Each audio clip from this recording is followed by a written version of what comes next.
Hello everyone, welcome back to GGN. This is part 3 for this news report today. There'll be 4 parts. For Wednesday, June 19th, 2013, my website is ggnonline.com, and on YouTube my channels are ddarko2012 and ddarko2013. Alright, I'm going to cover some Singularity, Transhumanism in this third part. The Singularity is near, so mind uploading by 2045. So of all the hoopla about the Bilderberg group, the most important thing that I saw was that statue, that eerie, almost Terminator-looking type statue of a transhuman, and maybe that's what the big thing was all about. By 2045, humans will achieve digital immortality by uploading their minds to computers, or at least that's what some futurists believe. Well, what I believe is that some humans will be able to achieve digital immortality. Those are the elites, those are the gods, right? Says this notion formed the basis for the Global Future 2045 International Congress. A futuristic conference held here June 15th and 16th with the brainchild of Russian multimillionaire Dmitry Zykov, fell somewhere between hardcore science and science fiction. It featured a diverse cast of speakers, but it goes on here, it says 2045. Says that they predict by 2045 the technology will surpass human brain power. I think it technically already has with all these algorithms and that. They're just not telling us that. They got to put it all together, and they got to find a solution to what to do with all of us, the rest of us, to create a kind of super intelligence, an event known as Singularity. Other scientists have said that robots will overtake humans by 2100. According to Moore's law, computing power doubles approximately every 2 years. Several technologies are undergoing similar exponential advances, from genetic sequencing to 3D printing. It says, based on conservative estimates by the amount of computation you need to functionally simulate a human brain, by 2045 we'll be able to expand the scope of our intelligence a billion-fold. So-called transhumanists interpret this impending singularity as digital immortality. Specifically, they believe that in a few decades humans will be able to upload their minds to a computer, transcending the need for a biological body. The idea sounds like sci-fi, and it is, at least for now. The reality, however, is that neural engineering is making significant strides towards modeling the brain and developing technologies to restore or replace some of its biological functions. This physicist, Penrose from the University of Oxford, and others disagree with the interpretation of the brain as a mere computer. Penrose argued that consciousness is quantum mechanical phenomena arising from the fabric of the universe. Those of the Penrose school think uploading the brain would have to involve quantum computers, a development unlikely to happen by 2045, but this Zykov thinks otherwise. The 32-year-old president of the Global Future 2045 Congress is dead set on living forever. So do you think this guy was just grassroots, just came from nowhere, or do you think he was groomed or tapped to do this? Russian tycoon wants to move mind to machine, so basically following up on what we were saying. But it has a timetable. By 2020, robots we can control remotely with our brains. By 2025, a scenario familiar to watchers of sci-fi cartoon show Futurama, the capability to transplant the brain into a life support system, which could be a robot body, essentially a robot prosthesis that can replace an ailing, perhaps dying body. By 2035, the ability, of course, to really go along with this, I don't know. I mean, I guess you could still believe in a god or an afterlife, but to me personally, I would be like, you'd kind of be anti-god or anti belief in an afterlife, and basically saying that the natural order of things, of death and rebirth and all that, isn't good enough for you. Man must override, God's great design. By 2035, the ability to move the mind into a computer, eliminating the need for robots' bodies to carry around wet, messy brains. By 2045, technology nirvana in the form of artificial brains controlling insubstantial hologram bodies. Matt Damon, the new Matt Damon movie reveals mankind's transhumanist destiny. So Elysium, the super elite, centralizes technological progress to achieve utopia. So in the movie Elysium, starring Matt Damon and Jodie Foster, depicts what many futurists have long predicted as mankind's ultimate destiny: the division of the human race into two new class systems, a transhumanist elite that centralizes technological progress to achieve utopia, and a massive underclass left to rot on a dying planet ruled by robotic drones. So it says here that the trailer is set to be released on August 9th. It begins by depicting an army of robot drones in control of policing that shake down and beat citizens for trivial violations. By the year 2154, when Damon's character expresses anger at his treatment, he is offered a pill to calm him by a robotic bureaucrat. Any form of dissent is treated as abusive. Humanity is divided between two worlds, reads the caption, explaining that most of humanity is left to reside on the overpopulated, collapsing Earth, while the super elite have developed a gargantuan and luxurious off-planet space habitat called Elysium, where war, poverty, hunger, and disease are non-existent. Remember that. That's what we're going to get into here in this video. This Bank of America murals. Who do you think these people are? This is all part of a plan here. So Damon's character is forced to undergo cybernetic enhancements before he can lead a mission to Elysium in order to find a cure for a cancer virus he has contracted. The movie also clearly designed to be a political jab at anti-immigration activists. So, referring to this book, The Age of Spiritual Machines, says the wider trend of the elite seeing humans as completely expendable as their roles are taken up by machines unfolds after 2029. There is almost no human employment in production, agriculture, and transportation. This is what I was just talking about on Monday. Even doctors and lawyers will be replaced by robots. And hell, even, it says it here, even bureaucrats, right? Politicians. By 2099, the entire planet is run by artificially intelligent computer systems, which are smarter than the entire human race combined, similar to Skynet's system fictionalized in the Terminator franchise. Humans who resist the pressure to alter their bodies by becoming part cyborg will be ostracized from society. One of the most biggest voices of dissent against this future, despite his murderous actions, was Ted Kaczynski, the Unabomber, who widely was quoted by futurists like Kurzweil and Bill Joy as sagely outlining the dangers posed to the general public by the elite's drive for technological singularity, basically portrayed in this Elysium movie.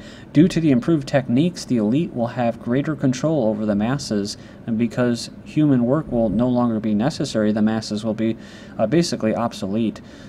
Again, Twilight Zone, they cover that too. You're obsolete, right? A useless burden on the system. Useless eaters. If the elite is ruthless, they may simply decide to exterminate the mass of humanity. If they are humane, they may use propaganda or other psychological or biological techniques to reduce the birth rate until the mass humanity becomes extinct, leaving the world to the elite, wrote Kaczynski in his manifesto. So, which path do you think they're taking? This article from 2006, I covered every once in a while. Human species may split in two. Humanity may split into two subspecies into 100,000 years. Yeah, in 100,000 years' time, as predicted by H.G. Wells.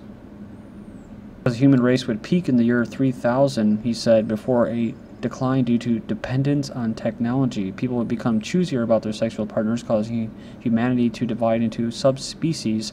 The descendants of the genetic upper class would be tall, slim, healthy, attractive, intelligent, and creative, and a far cry from the underclass humans who would have evolved into a dim-witted, ugly, squat, goblin-like creatures.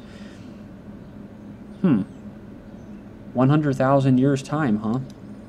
Americans fatter than ever, obesity officially called a disease. So that's a good way to cover up what's actually going on. U.S. obesity rates have reached a record high, and physicians have officially classified it as a disease, which you can catch, right? No. Which will likely change the way doctors and health insurance providers treat the 28.9% of American adults who are severely overweight. So I find it kind of funny when people talk about a military draft or a revolution. I mean, give me a freaking break.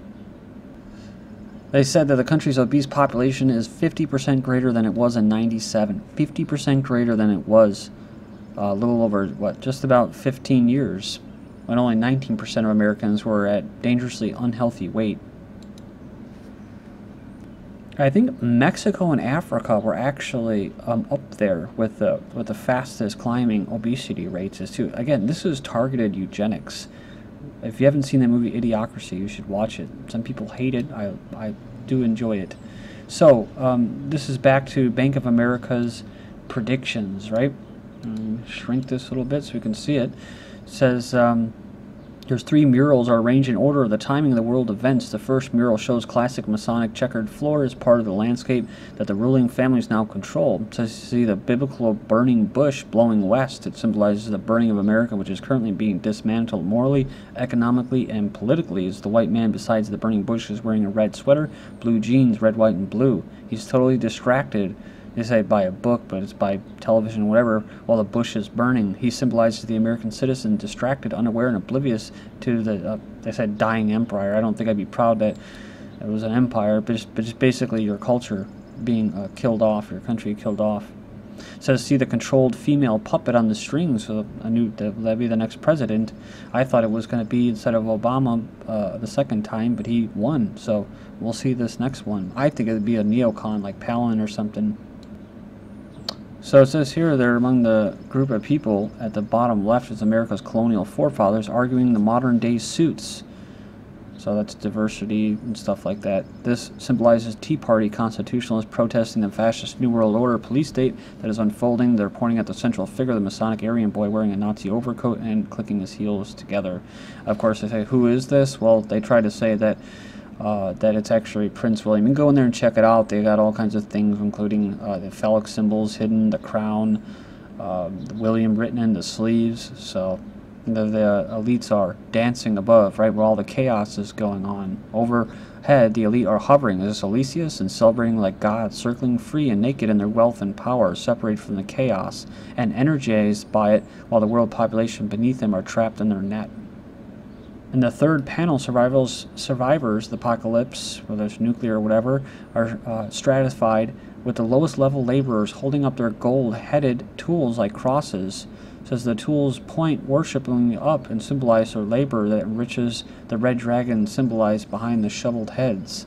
Above the ground, the educated, skilled slave laborers are rebuilding a new world order, similar to the UN Security Council mural.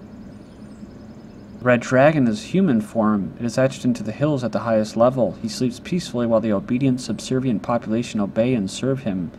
So it basically illustrates a rebuilding era. I'm going to move fast here. DARPA developing digital airstrikes.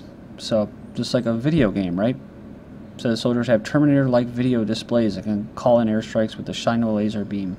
So they say our goal is to make close air support more precise, prompt, and easy to coordinate under stressful operations. We can make smaller munitions to hit smaller moving targets, minimizing the risk of friendly fire or collateral damage. That's basically when they're calling in drone strikes. Like I said, the good example of while you're barbecuing in your backyard or whatever, and they can kill you and blow you up without blowing up the neighbors, so that they can stay tuned to their football game or whatever it is. Health insurers application. Smartphone app helps users track themselves, so they see cost savings in helping people track their health and fitness. They're going to launch this, which helps users monitor their own health tracking data. So as costs spiral upward, healthcare companies could eventually turn to such apps as a way to encourage healthy behavior. So like I said before, people are already doing this, how much they're exercising, what they're eating, how much they're eating, how many calories they took in, and they put this in their smartphone, and it's uploaded to an internet database voluntarily. So app pays you to spot illegally parked cars. So becoming a bounty hunter became easier. The Spot Squad is a mobile phone app that allows users to report illegally parked cars and get a cut of the fine paid as a reward. So snitching. New radios at Georgia Army base jam garage doors. Authorities say the new radio system, radio frequencies, being installed at the Georgia Army base is frustrating hundreds of homeowners who have been locked out of their garages because of jammed remote control signals. So time to stop arguing about climate change, says the World Bank. 97 to 98 scientific agreement on warming means it's real. The U.S. serious about climate change, and China. So the world should stop arguing about whether humans are causing climate change and start taking action to stop the dangerous temperature rises.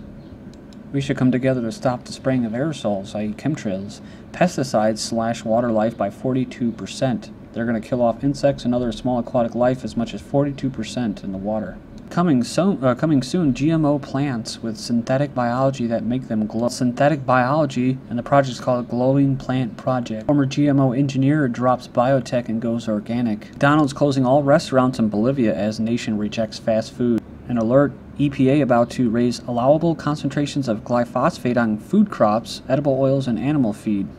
Smart meter makes touch lamps turn on and off at all times. So the homeowner, had no complaints about the new smart meter, saying that you can't fight new technology, but now he has a problem with his lights turning on and off due to the smart meter. Check this out, links will be posted. Smart meter killing shrubs. That's right, remember the student science experiment finding plants won't grow near Wi-Fi routers, and what the cell phone industry doesn't want you to know about radiation concerns. Thanks.